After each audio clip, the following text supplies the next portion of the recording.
Président de l'Assemblée générale, Mesdames, Messieurs les chefs d'État et de gouvernement, Monsieur le secrétaire général, Madame la secrétaire générale adjointe, Mesdames, Messieurs, distingués invités. Avant tout propos, je voudrais saisir cette tribune pour saluer à nouveau la mémoire de mon compatriote, Amadou Makhtar Mbow, qui vient de nous quitter. Ancien directeur général de l'UNESCO de 1974 à 1987, il fut un homme d'État émérite et un fervent acteur panafricain de la lutte pour les indépendances. Je félicite M. Philomène Yang pour son élection à la présidence de cette Assemblée générale des Nations unies, ainsi que son prédécesseur pour sa contribution à la mise en œuvre de notre agenda commun. À travers vous, je formule mes vœux de succès dans la conduite de nos travaux. Je salue également l'engagement constant du secrétaire général Antonio Guterres, dont les efforts pour promouvoir la paix, la dignité humaine et le multilatéralisme sont plus que jamais nécessaires. Le Sénégal renouvelle son plein soutien à sa mission en ces temps de turbulence mondiale. En prenant la parole aujourd'hui, je suis habité d'une conviction profonde: l'unité dans la diversité est la clé pour garantir le développement durable et la dignité humaine pour tous, partout dans le monde. Ce thème de la présente session, qui guide nos discussions, nous invite à repenser nos responsabilités collectives et à nous assurer que les principes fondamentaux des Nations unies, définis il y a près de 8 décennies, continuent de porter la promesse d'un monde plus juste et plus équitable. Mesdames, Messieurs, nous vivons dans un monde troublé, où les principes de la Charte des Nations unies, qui prônent l'égalité, la justice et le respect des droits humains, sont chaque jour mis en mal. Les conflits s'étendent, les inégalités se creusent et les crises climatiques aggravent la vulnérabilité de millions de personnes à travers le monde. De surcroît, nous assistons à une remise en cause inquiétante du multilatéralisme, à un moment où l'humanité en a le plus besoin. Le monde doit se regarder en face, sans complaisance. Les valeurs que nous avons juré de défendre sont piétinées dans plusieurs régions du globe. Que l'on soit à Gaza, à Tel Aviv, à Dakar ou ailleurs, chaque être humain est porteur de cette égale dignité, une dignité qui transcende les frontières, les cultures et les appartenances religieuses.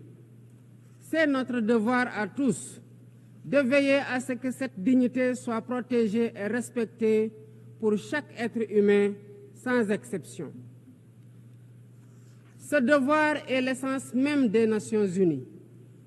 Pourtant, nous constatons chaque jour que le droit international, ciment de la paix mondiale, est souvent violé.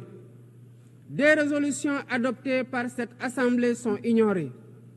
En tolérant ces violences répétées, nous foulons aux pieds les principes de la Charte des Nations unies et sapons les fondements même de cette maison de la paix. Jamais les fondements des Nations unies n'ont autant vacillé qu'en ces temps de violence et de peur et d'incertitude. Si nous voulons éloigner le spectre de la guerre et œuvrer à l'avènement d'un monde meilleur, alors il est temps de changer les paradigmes. Il est temps de remettre l'humain au centre de l'agenda international, comme nous y invite le thème de cette session. Monsieur le Président, Mesdames, Messieurs, nous ne voulons plus fermer les yeux sur la tragédie qui se déroule dans le Sahel. Des groupes terroristes sèment la terreur, pillent, tuent les populations civiles innocentes.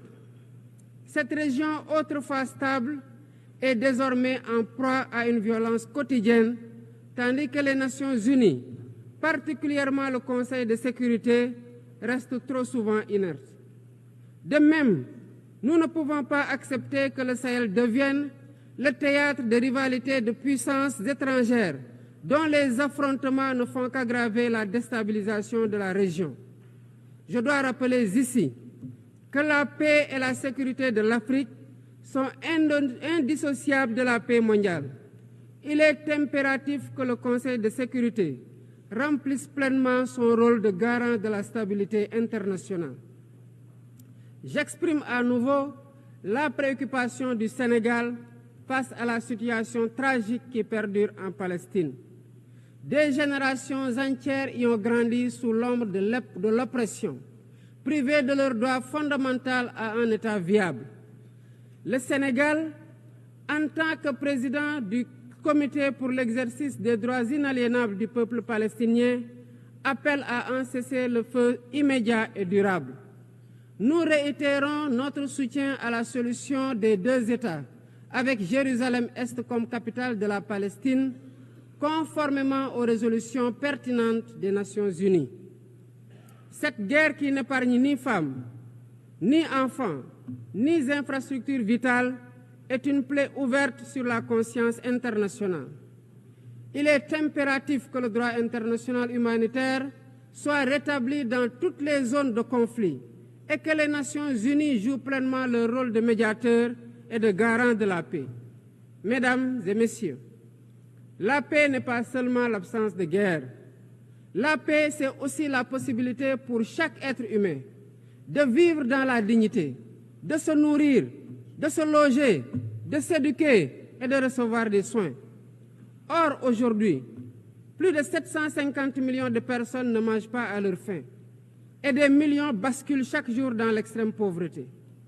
Ces chiffres éloignent de plus en plus le monde des objectifs de développement durable fixés pour 2030. Nous ne pouvons plus accepter que les mécanismes de gouvernance mondiale continuent de reproduire ces inégalités. Il est alors temps de rompre avec la logique du chacun pour soi et de bâtir un nouveau contrat social global fondé sur la solidarité et la coopération. Ce contrat doit inclure des réformes majeures pour s'attaquer aux défis politiques, économiques, environnementaux de notre époque. Premièrement, il est impératif de sauvegarder et de renforcer le multilatéralisme comme cadre unique d'action pour la paix et la sécurité internationale.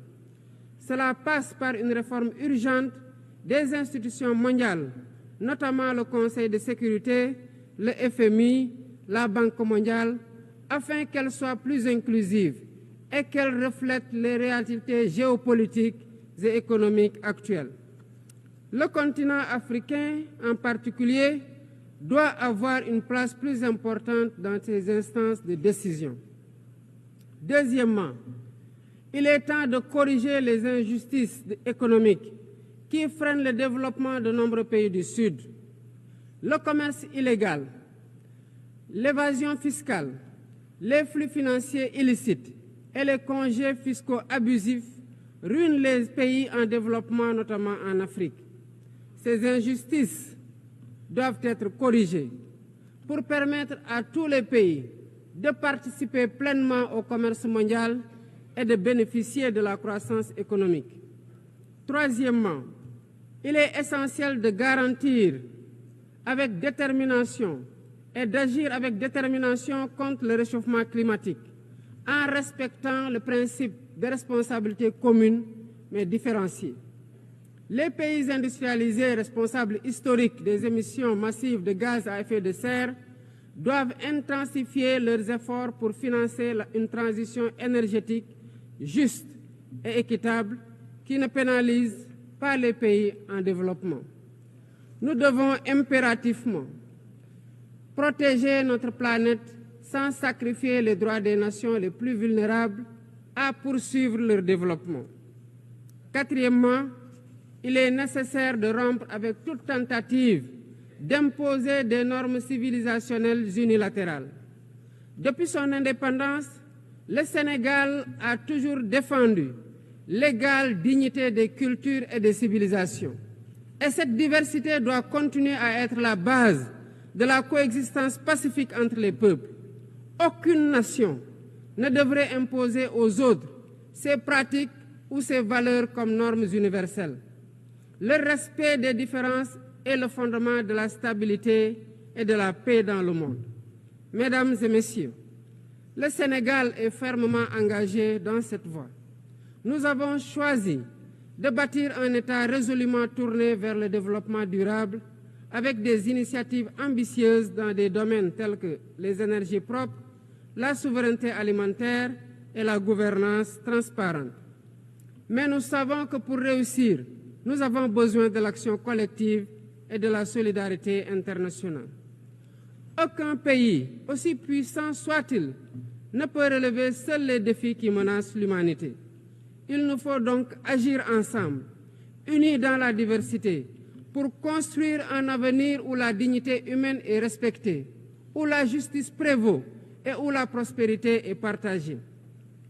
C'est par la coopération et le respect mutuel que nous surmonterons les crises qui secouent notre monde. Je vous remercie de votre aimable attention.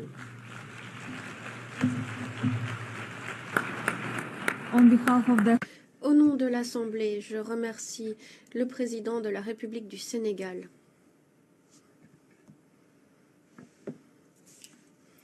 L'Assemblée va écouter l'allocution de son Excellence Sylvanie